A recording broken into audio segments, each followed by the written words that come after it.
अगर मैं आपसे कहूं कि दुनिया में एक ऐसी फौज तैयार बैठी है जो समुंदरों का सारा पानी पी जाएगी, जो इंसानों को नहीं बल्कि पूरी इंसानियत को खा जाएगी, ये कोई हॉलीवुड मूवी की स्क्रिप्ट नहीं है और ना ही ये किसी साइंस फिक्शन राइटर का ख्याली पलाव है। ये 1400 साल पहले रेगिस्तान अरब में बताई गई वो खौफनाक हकीकत है जो किसी भी दिन आपके न्यूज़ चैनल्स की सबसे बड़ी ब्रेकिंग न्यूज़ बन सकती है। आज हम जानेंगे ज़मीन के सबसे बड़े राज और लोहे की दीवार के पीछे छुपे याजूज और माजूज की मुकम्मल और सच्ची कहानी। दोस्तों, 21वीं सदी में हमें लगता है कि हमने ज़मीन को पूरी तरह दरियाफ्त कर लिया है। हम समंदरों की गहराइयों तक पहुंच चुके हैं और सैटेलाइट्स के जरिए हम जंगल के बीच गिरे पत्ते को भी देख सकते हैं। लेकिन हकीकत ये है कि अल्लाह की इस वसी ज़मीन पर आज भी कुछ ऐसे ब्लाइंड स्पॉट्स हैं जहां टेक्नोलॉजी अंधी हो जाती है। कुरान मजीद की सूरतुल कहफ हमें एक ऐसे ही पुरअसरार मकाम पर ले जाती है। ये कहानी है एक अजीम बादशाह की, एक खौफजदा कौम की और उन दरिंदों की जिन्होंने सदियों तक ज़मीन पर फसाद मचाया। बात सदियों पुरानी है। ज़मीन पर एक ऐसे शख्स का राज था जिसे अल्लाह ने बेइंतहा वसाइल और बेमिसाल हिकमत से माला माल किया था। कुरान उन्हें जुल्करनैन के नाम से पुकारता है। वो सिर्फ तख्त पर बैठने वाले हुक्मरान नहीं थे बल्कि एक अजीम मुसाफिर भी थे। अल्लाह ने कुरान में फरमाया, हमने उसे हर चीज़ का सामान दिया था। जुल्करनैन का मिशन ज़मीन पर अदल कायम करना था। उन्होंने मशरिक़ और मगरिब के अजीम सफ़र किए, लेकिन उनका तीसरा सफ़र वो सफ़र था जिसने इंसानियत की किस्मत को हमेशा के लिए बदल कर रख दिया। अपने अजीम लश्कर के साथ मुश्किल और अनजान रास्तों को पार करते हुए जुल्करनैन एक ऐसी जगह पहुंचे जो आम दुनिया से कटी हुई थी। कुरान उस जगह को बैन सद्दीन, दो पहाड़ों रुकावटों के दरमियान कहता है। यहाँ कुदरत ने दो अजीम शान पहाड़ खड़े कर रखे थे जिनके बीच में एक तंग सा रास्ता था। ये जगह वीरानी और खौफ का मंजर पेश कर रही थी। यहाँ जुल्करनैन की मुलाकात एक ऐसी कौम से हुई जो शदीद दहशत में थी।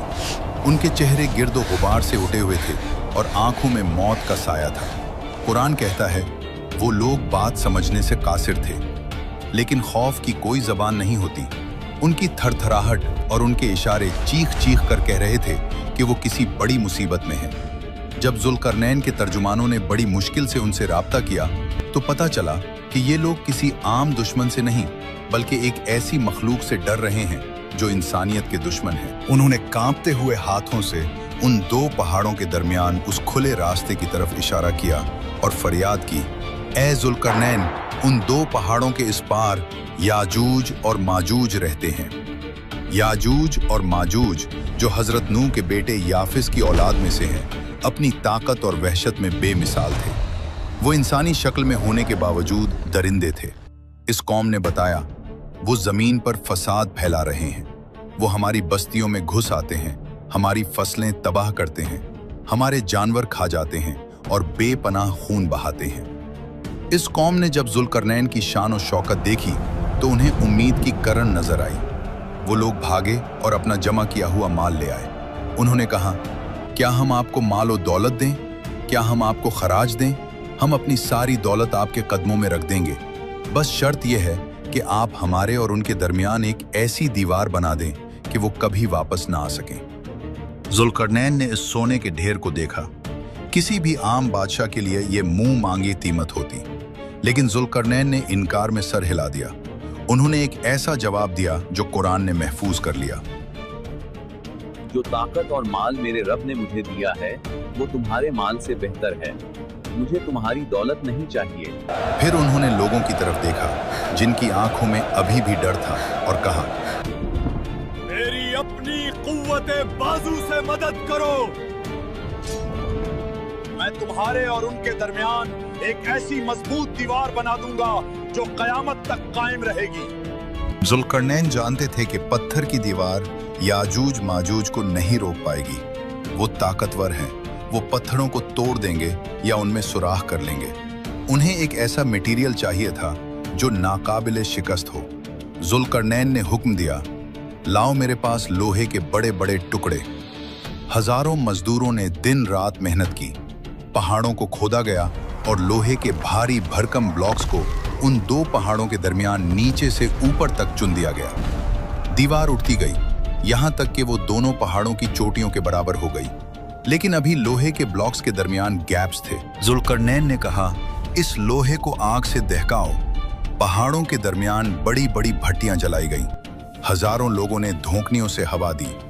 आग का ऐसा मंजर था कि लोहा सुर्ख अंगारा बन गया। पहाड़ों के दरमियान की जमीन तंदूर की तरह तपने लगी। जब लोहा गर्म होकर फैलने लगा तो जुल्करनैन ने आखिरी और सबसे अहम हुक्म दिया, अब मेरे पास पिघला हुआ तांबा लाओ। उन्होंने इस गर्म सुर्ख लोहे पर पिघला हुआ तांबा डाल दिया। साइंस ये कहती है कि जब लोहा और तांबा मिलते हैं तो वो एक ऐसी भरत बनाते हैं जो लोहे से ज्यादा सख्त होता है और इस पर जंग नहीं लगता। तांबे ने लोहे के ब्लॉक्स के दरमियान सारे सुराख भर दिए। जब वो दीवार ठंडी हुई तो वो कोई मामूली दीवार नहीं थी। कुरान कहता है, बस वो याजूज माजूज न तो इस पर चढ़ सके और ना ही उसमें सुराख कर सके। वो दीवार शीशे की तरह चिकनी थी और फौलाद से ज्यादा सख्त। उस दिन वो दरवाजा हमेशा के लिए बंद हो गया। जुल्करनैन ने इस दीवार को देखकर गुरूर नहीं किया। उन्होंने आसमान की तरफ देखा और कहा, यह मेरे रब की तरफ से एक रहमत है। लेकिन फिर उन्होंने एक ऐसी बात कही जो आज तक फजा में गूंज रही है, लेकिन जब मेरे रब का वादा आएगा तो वो उसे रेजा रेजा कर देगा।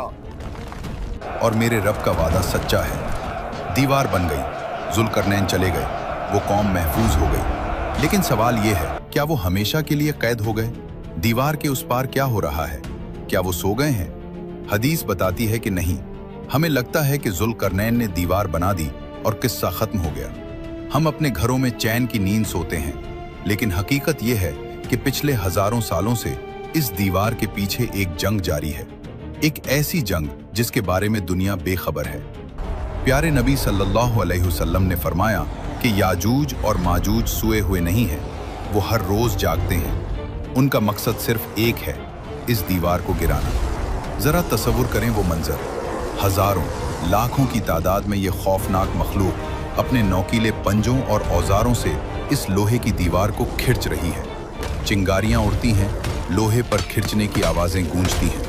वो सुबह से शाम तक पूरी ताकत से दीवार को तोड़ने में लगे रहते हैं। मेहनत करते करते शाम तक वो इस पॉइंट पर पहुंच जाते हैं कि उन्हें दीवार के पार से सूरज की हल्की सी किरण या रोशनी नजर आने लगती है। वो आजादी के बिल्कुल करीब होते हैं। दीवार बस टूटने ही वाली होती है। तब उनका सरदार कहता है, रुक जाओ, बहुत काम हो गया। बाकी जो बचा है वो कल सुबह आकर तोड़ेंगे और निकल जाएंगे। लेकिन वो सदियों से एक ही गलती करते आ रहे हैं। वो इंशाअल्लाह, अगर अल्लाह ने चाहा, कहना भूल जाते हैं। जब वो रात को सो जाते हैं तो अल्लाह की कुदरत हरकत में आती है। रातों रात वो टूटी हुई दीवार वापस जड़ जाती है। सुबह जब वो उठते हैं तो हैरान रह जाते हैं। दीवार पहले से भी ज्यादा मजबूत और सख्त हो चुकी होती है। सदियों से यही खेल चल रहा है, रोज खोदना, रोज इंशाअल्लाह भूलना और रोज अल्लाह का इस दीवार को वापस जोड़ देना। ये अल्लाह का निजाम है कि जब तक वक्त नहीं आएगा ये सैलाब रुका रहेगा। लेकिन दोस्तों, हर कैद की एक मुकर्ररा मुद्दत होती है। कोई जंजीर हमेशा कायम नहीं रहती। एक दिन आएगा जब दज्जाल का फितना खत्म हो चुका होगा। जमीन पर हजरत ईसा अलैहिस्सलाम का राज होगा। दुनिया अमन महसूस कर रही होगी। इसी शाम याजूज माजूज दीवार खोदेंगे। हमेशा की तरह रोशनी नजर आएगी। लेकिन उस दिन अल्लाह उनकी जबान पर एक लफ्ज जारी कर देगा।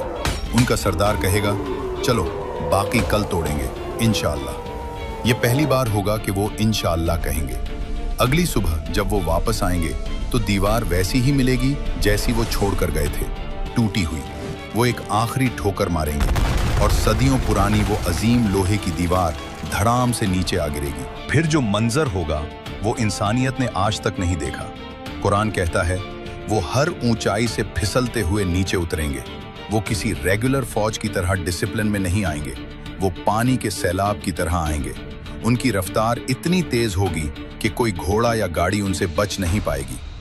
सही मुस्लिम की रिवायत है कि उनका पहला बड़ा गिरोह बहरा तबरिया के पास से गुजरेगा। ये शाम और फलस्तीन के दरमियान एक बहुत बड़ी झील है। पहला ग्रुप रुकेगा और झील का पानी पीना शुरू करेगा। हजारों, लाखों पीते जाएंगे। जब उनका आखिरी ग्रुप वहां पहुंचेगा तो झील सूख चुकी होगी, जमीन फट चुकी होगी। वो हैरानी से कहेंगे, लगता है कभी यहाँ पानी हुआ करता था। वो आगे बढ़ेंगे। जो शख्स उनके रास्ते में आएगा मारा जाएगा। ना औरत बचेगी, ना बच्चा, ना जानवर। वो जमीन को साफ करते चले जाएंगे। लोग अपनी जान बचाने के लिए अपने घरों और किलों में कैद हो जाएंगे। हत्ता कि हजरत ईसा अलैहिस्सलाम भी अल्लाह के हुक्म से मुसलमानों को लेकर कोहे तौर पर पनाह लेंगे। पूरी दुनिया याजूज माजूज के कब्जे में होगी। जमीन पर हुकूमत करने के बाद उनका तकब्बुर आसमान को छूने लगेगा। वो कहेंगे, हमने जमीन वालों को खत्म कर दिया, आओ अब आसमान वालों को कत्ल करें। वो अपने तीर और नेज़े आसमान की तरफ फेंकेंगे। अल्लाह उन्हें ढील देगा। उनके तीर खून में लिपटे हुए वापस आएंगे। वो खुश होंगे और जश्न मनाएंगे कि हमने आसमान वालों को कत्ल कर दिया है। उस वक्त हालात निहायत सख्त होंगे। खाने की ऐसी कमी होगी कि एक बैल का सर भी 100 दीनार से ज्यादा कीमती समझा जाएगा। हजरत ईसा अलैहिस्सलाम और उनके साथी अल्लाह से गिड़गिड़ा कर दुआ करेंगे, या अल्लाह, इस अजाब को हमसे दूर कर दे। अल्लाह अपने नबी की दुआ कैसे रद्द कर सकता है? दुनिया की सबसे बड़ी फौज को मारने के लिए अल्लाह कोई एटम बम या फरिश्तों की फौज नहीं भेजेगा। अल्लाह अपनी सबसे छोटी मखलूक को भेजेगा। अल्लाह उनकी गर्दनों में एक बीमारी पैदा करेगा, नगफ। ये एक किस्म का कीड़ा है जो बकरियों और ऊंटों की नाक में होता है। रात के वक्त ये बीमारी फैलेगी और सुबह होते होते सब के सब करोड़ों की तादाद में याजूज माजूज एक साथ मर जाएंगे।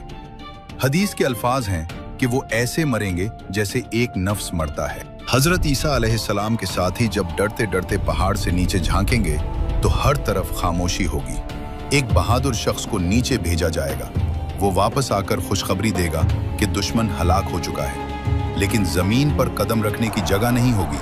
हर तरफ लाशें और शदीद बदबू होगी। जमीन पर सांस लेना मुश्किल हो जाएगा। हजरत ईसा अलैहिस्सलाम फिर दुआ करेंगे, अल्लाह इस हम लंबी गर्दन वाले बड़े परिंदे भेजेगा। वो आएंगे, उन लाशों को अपने पंजों में उठाएंगे और वहां फेंक देंगे जहां अल्लाह चाहेगा। उसके बाद अल्लाह एक ऐसी रहमत की बारिश बरसाएगा जो मिट्टी के घरों से लेकर खेमों तक हर जगह पहुंचेगी। ये बारिश पूरी जमीन को धोकर शीशे की तरह साफ और चमकदार बना देगी। जमीन को हुक्म मिलेगा, अपने फल उगा और अपनी बरकत वापस ला। वो दूर इतना बरकत वाला होगा कि एक अनार का छिलका इतना बड़ा होगा कि पूरी जमात उसके साए में बैठेगी। शेर और बकरी साथ चरेंगे। बच्चे सांपों से खेलेंगे, लेकिन कोई किसी को नुकसान नहीं पहुंचाएगा। दोस्तों, याजूज और माजूज की कहानी सिर्फ एक वाकया नहीं, एक वार्निंग है। वो दीवार आज भी वहीं है, वो कोशिश आज भी जारी है। सवाल ये नहीं कि वो कब आएंगे, सवाल ये है कि जब वो आएंगे तो क्या हमारा ईमान इतना मजबूत होगा कि हम दज्जाल और उस फितने का मुकाबला कर सकें।